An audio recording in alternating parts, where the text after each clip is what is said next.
अन्न के बेरा आगे जी।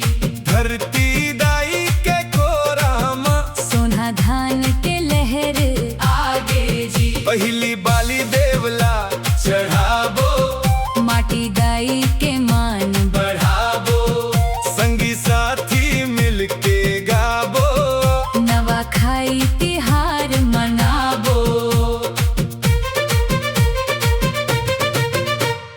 खेत खार में धान लहराए, किसान के मन हम मुस्काए। पसीना के बूंद बूंद ले घर में सुख समृद्धि बरसाए।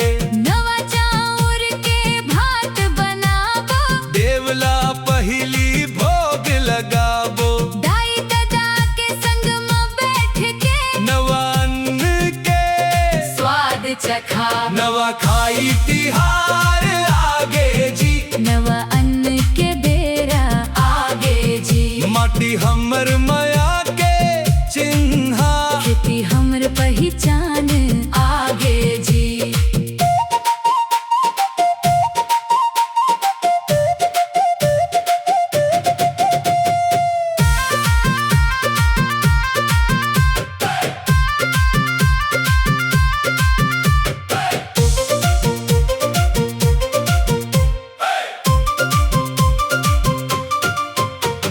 मंदर बाजे ढोल बाजे, गाँव के गली में सुर साजे।